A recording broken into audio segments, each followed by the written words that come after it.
Hello traders and welcome to WMoption's first New York market review of the week, Monday, April 18th.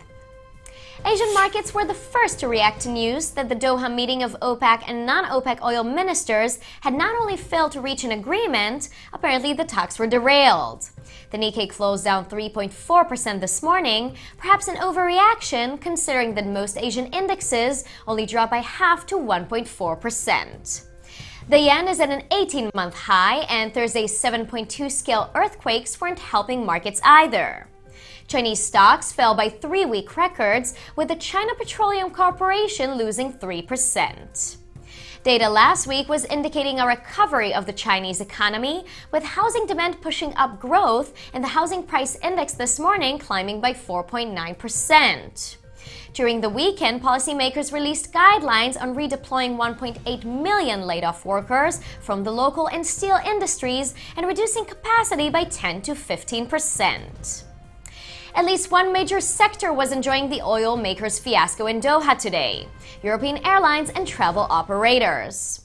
Other than that, like their Asian counterparts, European indexes are pretty much into the red, though not drastically so. Air France and EasyJet are up 2.5%, and the indexes are down by decimals of a percent. If anything, the Doha talks are showing that there really is no centralized power to threaten oil as there was in the 1970s. And few are the analysts who see this as an entirely bad thing. German Finance Minister Wolfgang Schäuble and European Central Bank Governor Mario Draghi came back from Washington under better terms than they left, even though Draghi is still considering additional stimulus as summer ends.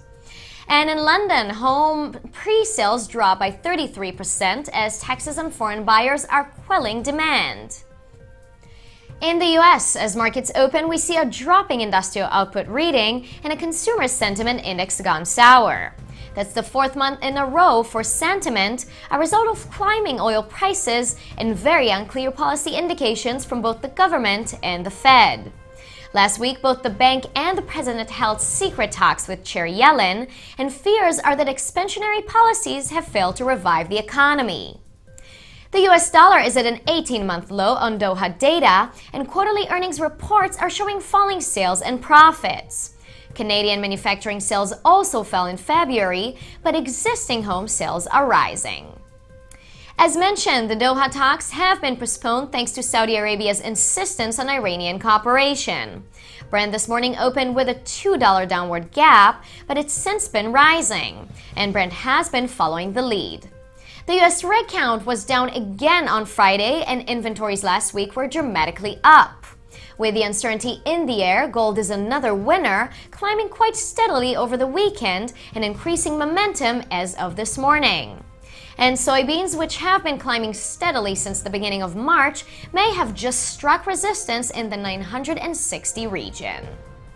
Still ahead today are speeches by the Fed's William Dudley at 12:30 p.m. GMT and Eric Rosengren at 11 tonight.